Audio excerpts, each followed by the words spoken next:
मेरे आका की बारगाह में लोग मांगने के लिए, तलब करने के लिए, कुछ लोग तोहफे भी पेश करने के लिए जाया करते थे। आका की बारगाह से लेकर के आया करते थे।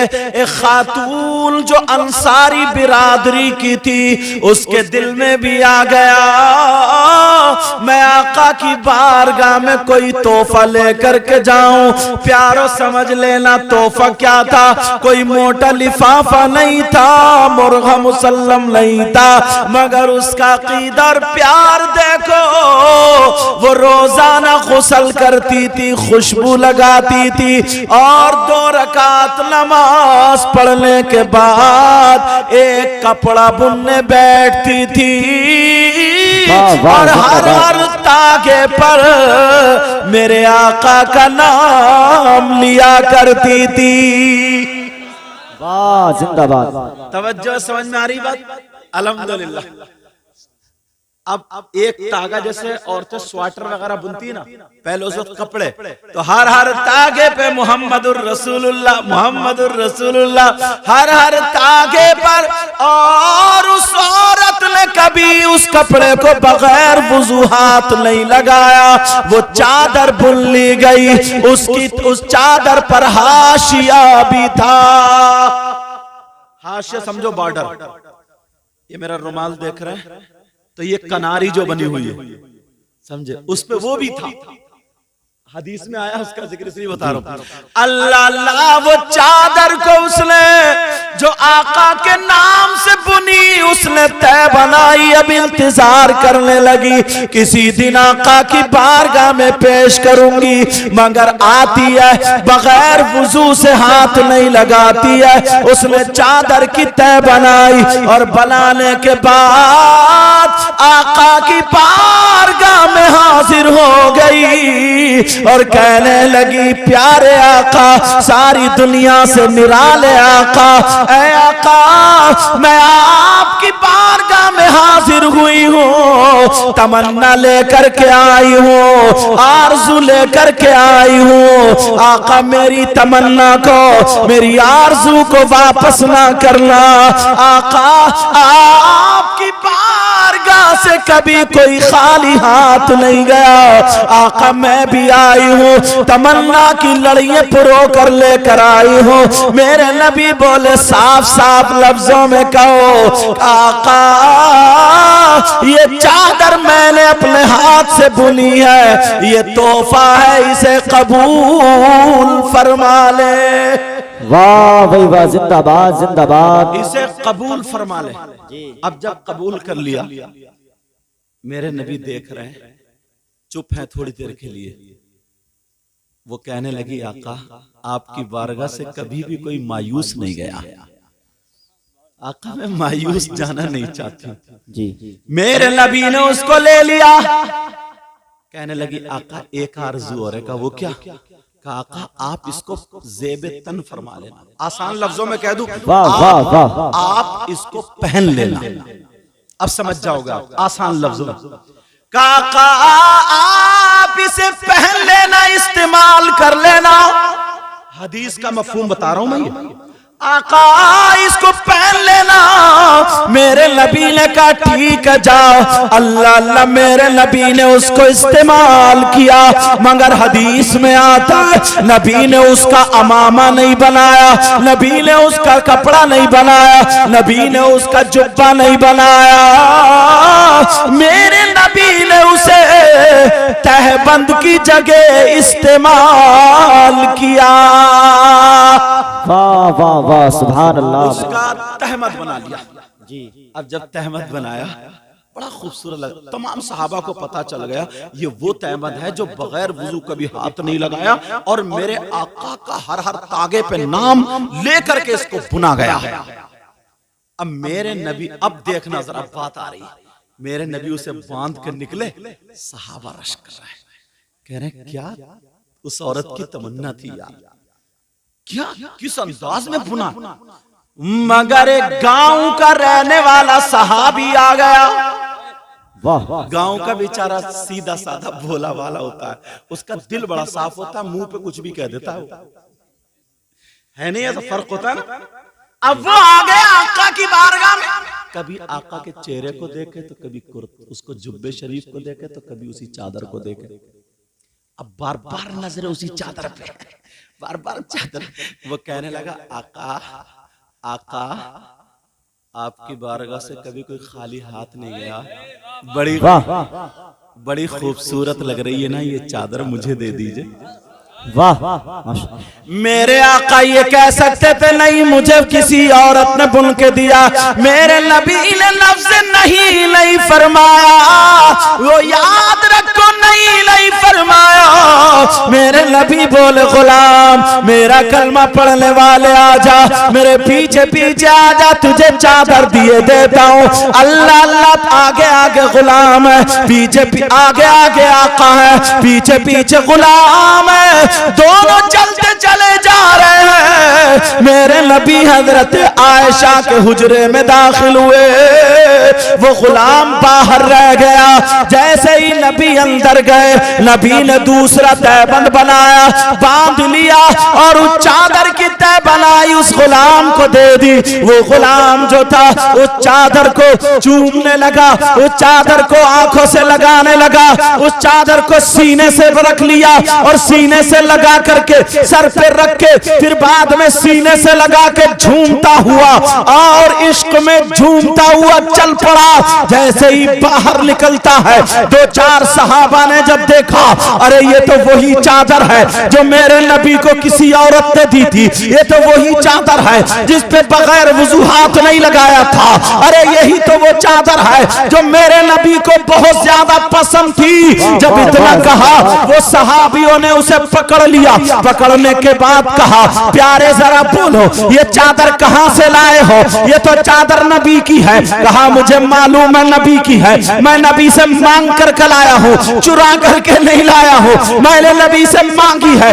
नबी ने मुझे अता कर दी है। तमाम सहाबा कहने लगे अरे तूने नबी से क्यों मांगी है, क्या तुझे पता नहीं था नबी कभी मना नहीं फरमाते हैं, तो तूने क्यों मांगी है। वो कहने लगा मुझे अच्छी लग गई। तो वो सहाबा कहने लगे अरे क्या तेरे अंदर इतनी हिम्मत आ गई, तेरे अंदर इतनी जुर्रत आ गई, तेरे अंदर इतनी ताकत आ गई कि तू नबी का पहना हुआ कपड़ा पहनेगा, नबी ने जो इस्तेमाल कर लिया वो कपड़ा इस्तेमाल करेगा।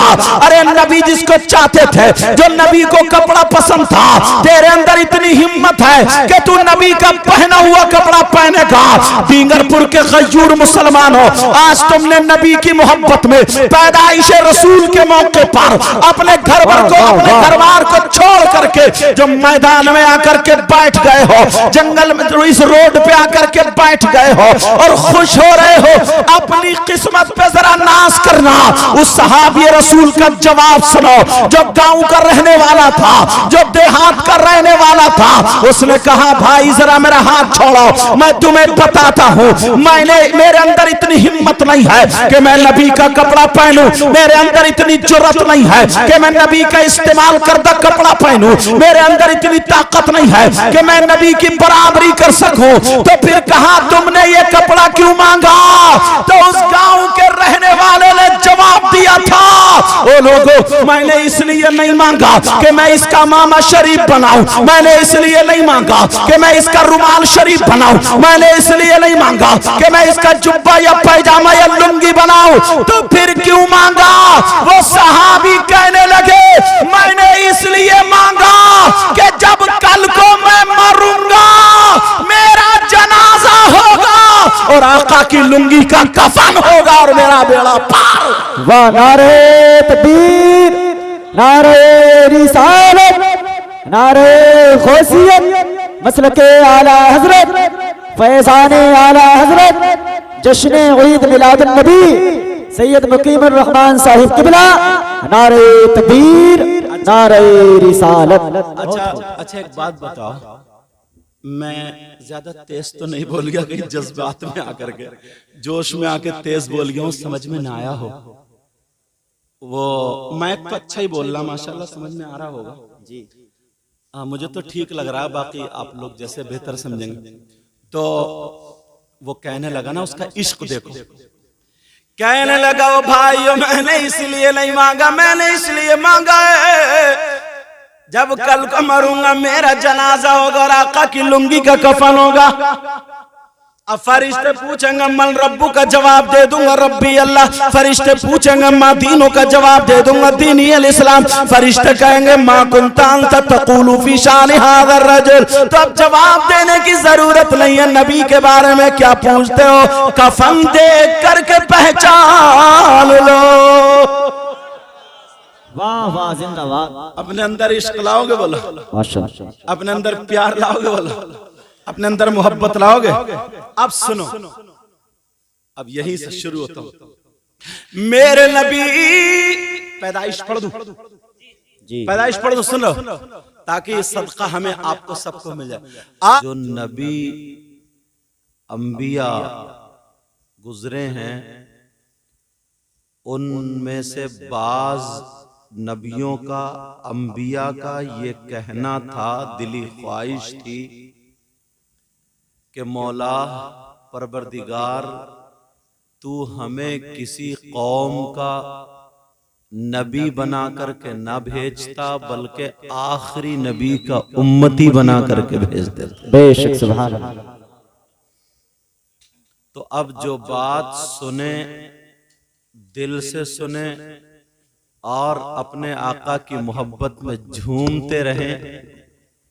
आका जब देते हैं ना तो इतना देते हैं जिसका कोई सहारा नहीं होता है, आका उसको सीने से लगा लेते हैं। जी जी बेशक सुभान अल्लाह। आला हजरत ने एक शेर लिखा है, आपने बहुत सुना होगा, मगर मैं आज हल्की सी उसकी तशरीह करना चाहता हूं। वो भी इसलिए आप बहुत शांति से सुन रहे हैं, पढ़े लिखे लोग हैं, ये दीन नगर के लोग हैं जिसको डींगरपुर भी कहते हैं, ये दीनपुर के लोग हैं। बहरहाल शेर ये है, वाह, हर चीज पे कहते हैं ना अच्छाई पे कहते हैं वाह। अब जरा ताज्जुब देखें। और मेंबर शरीफ पर बड़ी अच्छी तकरीर की हजरत ने, मैंने आखिरी हिस्सा सुना, लगता है मेरी वजह से समेट भी जल्दी दी, अल्लाह जज़ा अता फरमाए इनको। और हमारे मुफ्ती साहब भी बहुत अच्छा इल्म है और सादगी ऐसे ही होनी चाहिए, आलिम ऐसे ही हो। वो भी क्या, जिसे जो मतन को हाशिया समझे और हाशिया को मतन समझे, और फिर भी फला फूला फटा फिर रहा, समझे। बहरहाल अल्लाह ताला इनके इल्म अमल में बरकतें अता फरमाए। शायर साहब ने, नाजिम साहब ने, और अच्छा कारी उस्मान साहब ने, माशाल्लाह, और सारे लोग यहाँ पर जलवागर हैं, सब मेरे सर के ताज हैं। अल्लाह सबके इल्म अमल में बरकतें अता फरमाए, आमीन। तो बात निकल ना जाए, वहीं पहुंचू मैं। कहा क्या, वाह, अब आगे वाला देखो, वाह क्या जूदो करम है शहे बतहा तेरा। वाह जिंदाबाद। बतहा का बादशाह आका की तरफ ये शेर है, कह रहे हैं वाह क्या जूदो करम है शहे बतहा तेरा, और नहीं सुनता ही नहीं मांगने वाला तेरा। वाह वाह वाह जिंदाबाद। हजरत मुफ्ती साहब ये हदीस का तर्जुमा भी है तो इसको थोड़ा और आसान कर दूं। जैसे आपसे कोई मांगने को आए तो आप ये कह, नहीं, लफ्ज नहीं आ गया, क्या आ गया, नो। नो का लफ्ज ना बोलते हैं, नो। अभी कारी साहब, क्या नाम, कारी अजमत साहब यस बोल रहे थे, तो उसका उल्टा जो होता है नकीस, क्या, नो, नफी। तो आपसे आपके बच्चे ने मांगा अब्बू 10 रुपए दे दो, नहीं। माँ से मांगा, नहीं। तो ये लफ्ज नहीं कहते हैं आका की बारगाह से जिसने जब जो कुछ मांगा तो आका की तरफ से लफ्ज नहीं सुना ही नहीं गया। वाह वाह जिंदाबाद। अब मतलब समझ गए, कहते हैं वाह क्या जूदो करम है शहे बतहा तेरा नहीं सुनताई नहीं मांगने वाला वाला तेरा वाह जिंदाबाद। अब मैं चलता हूं हदीस की किताब की तरफ, किताब है तबरानी। वाह उलमा भी बैठे, हदीस शरीफ का मफहूम बयान कर रहा